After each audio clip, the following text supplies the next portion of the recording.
Okay, so we're just going to talk about this really quickly. We're going to talk about varying directly, varying inversely, and varying jointly. And it's really just a different way of setting up similar equations, okay? So the verbiage is extremely important, so you're going to need to know what each of them mean. You're going to be looking for things like directly, okay, or directly proportional. And that's going to be a certain way how to set up an equation. It's going to look like this: y equals kx. That's varying directly. So that would be your first step, is to write down the starting equation, and I'll show you how they differ in each situation. We are always looking for k, but as you're looking at this one specifically, the varying directly, what that means is as one item increases, the other item increases. Okay, so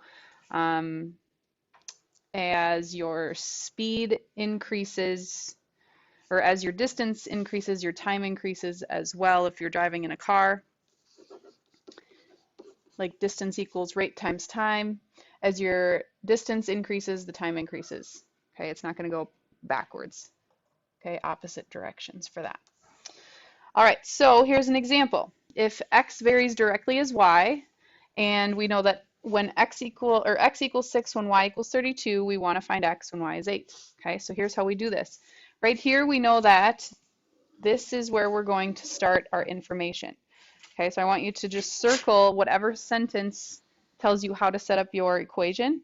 This is a directly. We're also going to learn inversely and jointly. But when it says directly, you write it in the order that they say it. So x varies directly means that you're going to put your constant value as y. Okay, you put it in that order. Then it says x is 6 when y is 32. Okay, so x is 6 when y is 32. We put these two numbers in simply so we can solve for that k value, that scaling factor. Okay, so how would we solve for k?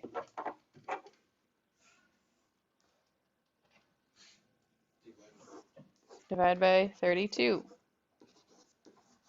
Okay, so k, if we simplified that, divide them both by 2, we've got what? 3/16. Okay, so then we can write our equation. Okay, so step 1 is to solve for k. Okay, step 2 is to write the equation. Now that we know what k is, we can say our equation is x equals 3/16 y.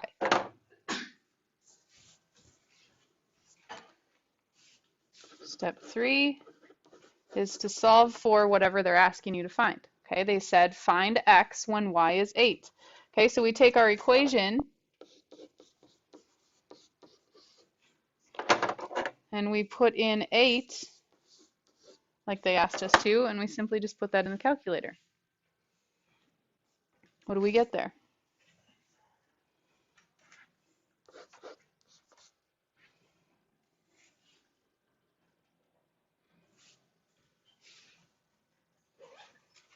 Is it 1.5?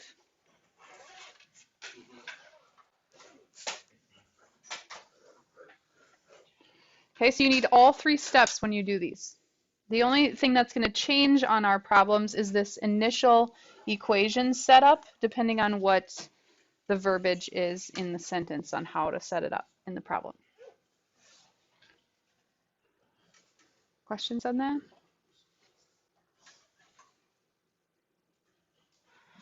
Okay. All right, let's look at a word problem situation. Suppose a leaky faucet drips 2 cups of water every 11 minutes. The amount of water varies directly to the amount of time. So directly meaning that they're both increasing. Okay, so as time increases, the amount of water also increases. Write an equation for this relation. Okay, so we've got this right here. It told us that the water varies directly with time. So that's the order that we're going to write our equation in. We're going to use appropriate variables. So W for water varies directly with time.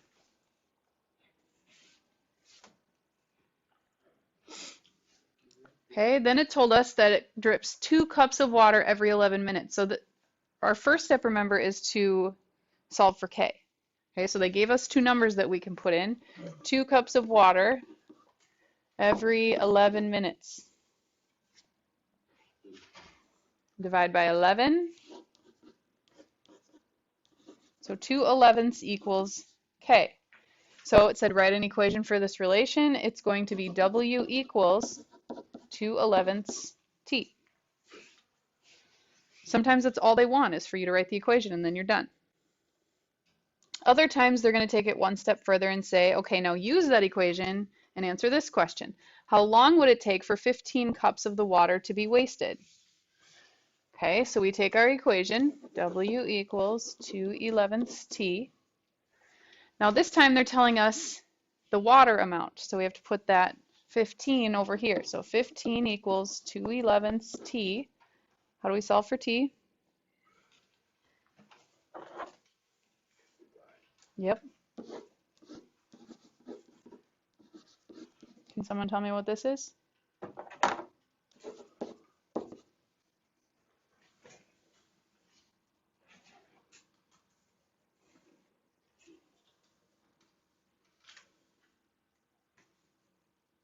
How many hours? How much?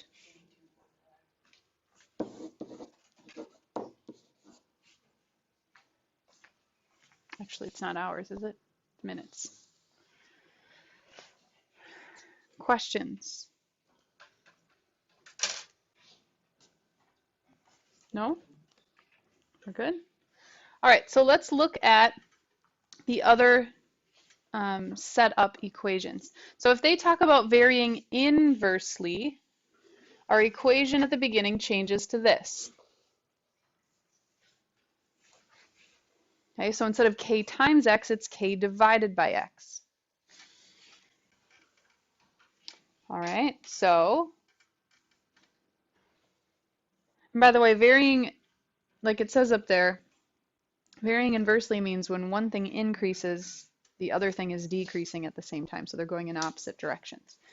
So suppose f varies inversely as g. That right there tells us how to set up our equation. So f varies inversely with g. It's your first step.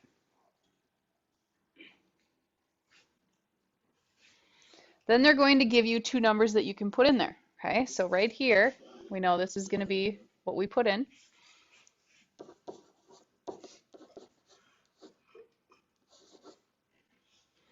Put in f and put in g. And then how do we solve this one for k? Yep, multiply by 9. What is that?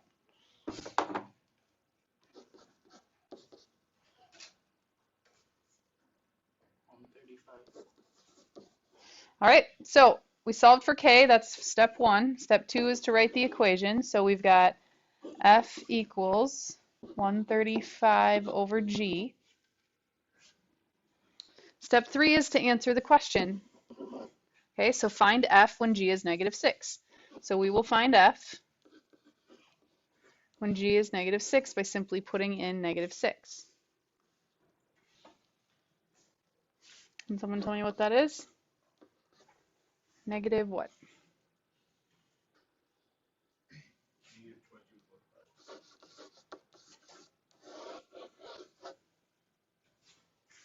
Questions?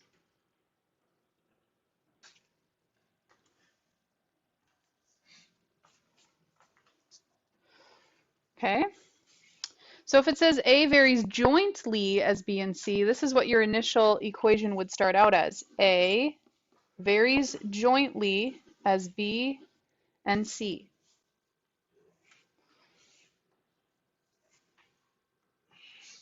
But the process would be the same from there on out. So if it says jointly, that's what it looks like at the beginning equation.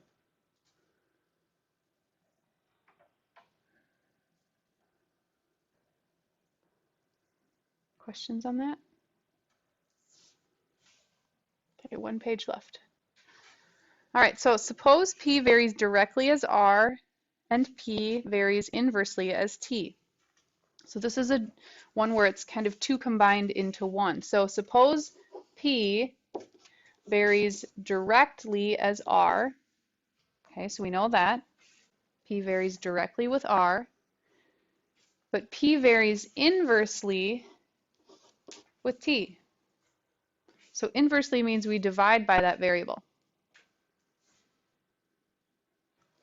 Okay, then next, this is not the same as the previous examples we went through.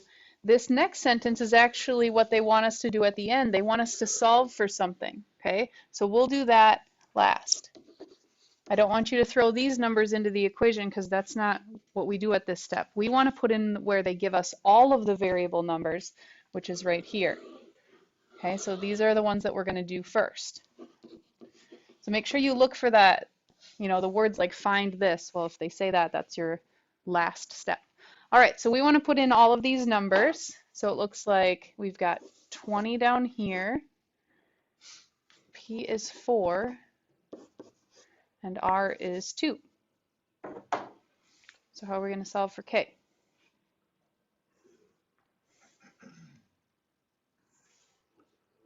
Okay. So we've got 80 equals, we could rewrite this as 2K.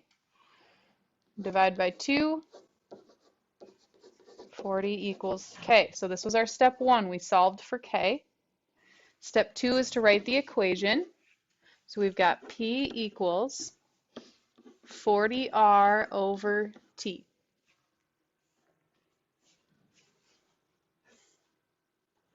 Always use these same 3 steps and it will help organize what you're doing. Step 3 is to solve for whatever we want to do, which happens to be answering this question. Okay, so we want to find T. So we know T is going to stay a variable. When P is -5, we just figured out that K was 40 and R is 10. How do we solve this?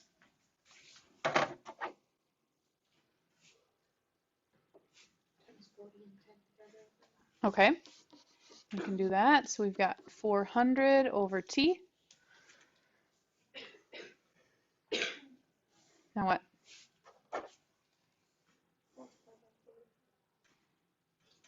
Nope. Multiply by T. We always multiply by whatever's in the denominator. Okay, because we're dividing by T, so to undo that, we have to multiply. So over here, we've got -5T. Over here, what do we have? 400. The whole reason we did that was to get rid of our fraction. No more fraction now. And then the last step, we just divide. What do we get there?